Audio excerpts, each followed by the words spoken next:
Now, I'm sure you're already aware of how awesome of a camera the Canon R50V is, especially now that we have C-Log. But what's the difference between the R50V and a full-fledged cinema camera, like the Canon C50 or C80, other than the price? And obviously, the first thing that probably pops into your mind is image quality. And you'd be correct in thinking that. But what is it exactly about the image quality of a cinema camera that makes it so much better than your Canon R50V? So I'll give you a hint. It's not 6K resolution, and it's not 120 frames per second either. All right, I'll tell you. It's mainly two things: dynamic range and highlight roll-off. Dynamic range is the ability of your camera to capture the extremely dark parts of a scene while at the same time being able to capture the extremely bright highlights. Another aspect of dynamic range is the ability of your camera to go through various levels of brightness without having harsh transitions between the darker and the lighter parts.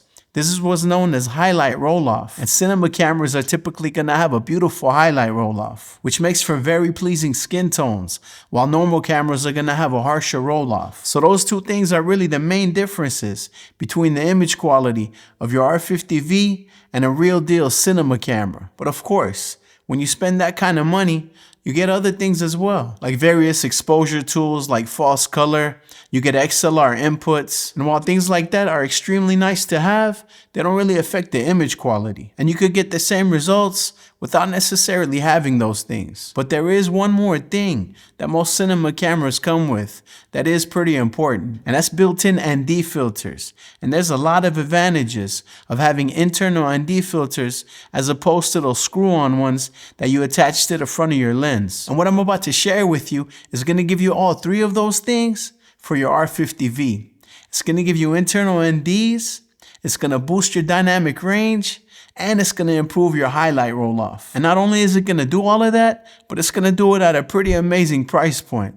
So check this out. So what I have here is the Mica drop-in ND filter adapter. And Mica took it to another level, because not only is this an internal drop-in ND filter, but you can also purchase a CPL and a black mist filter. So the ND filter takes care of one of those boxes that need to be checked if we want to turn the R50V into a baby cinema camera. So now that only leaves two left: dynamic range and highlight roll-off. And that's where the other two filters come into play.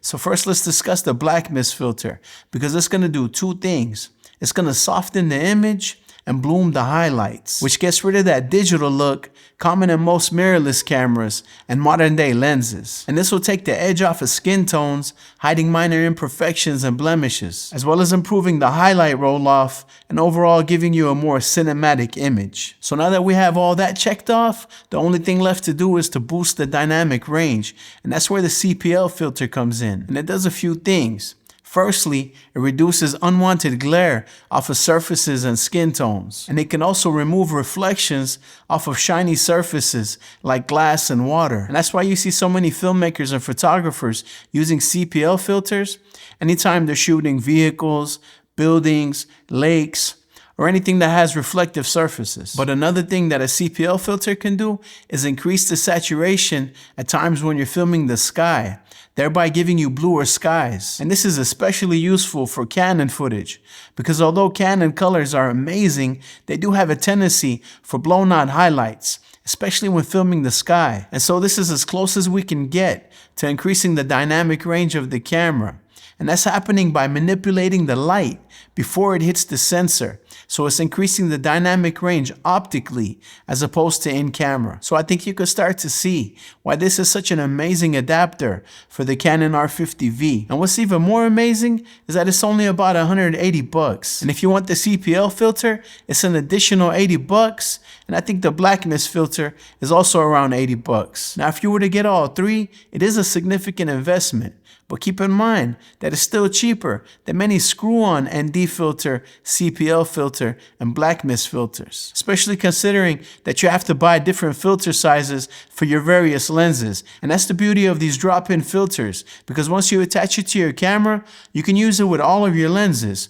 But keep in mind that it can only be used with EF and EFS lenses, not RF lenses. And that's why it's called an adapter, because it allows you to expand your lens choices beyond the limited amount of lenses that are available in the RF mount. So if you already happen to have some EF or EFS lenses lying around, then you're in a perfect position. Now, me personally, even though I own a bunch of RF mount cameras, to this day, I still haven't purchased any RF lenses because I have some awesome EF glass, like the Sigma 18-35 f1.8 and the Tamron 15-30 f2.8 and other lenses that I'll link to in the description below. And here's a bonus tip. One of the things that differentiates between beautiful cinematic footage and amateur footage is when you see the camera trying to hunt for focus. You know that slight pulsing that you get on the edges of the frame? That's pretty much a dead giveaway that really brings down the quality of your image. And so the solution is simply to use manual focus, so the camera isn't hunting for focus.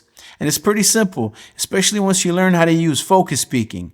But that's a topic for a different video. But the reason I brought it up is because it's another advantage of EF lenses over RF lenses. Because RF lenses are mostly focused by wire, which means that they focus electronically. And that's the beauty of using EF and EFS lenses with this adapter, because the autofocus works perfect. But whenever you want to switch into manual mode, you have an actual focusing mechanism so you can get those smooth focus pulls. I left links to all the things that I talked about in this video in the description below. If you got any value from this, make sure to smash the like button and sub to the channel so you don't miss future reviews and tutorials. So now that you know how to turn your R50V into a baby cinema camera, I hope you go out there and get some amazing footage. But keep in mind, it's not only about the gear, it's mainly about your skills, which is exactly why you should watch this video next, where I talk about 5 filmmaking tips that every videographer should know. I appreciate you watching to the end, and I'll see you in the next one. It's Full Line Creative signing out. Peace.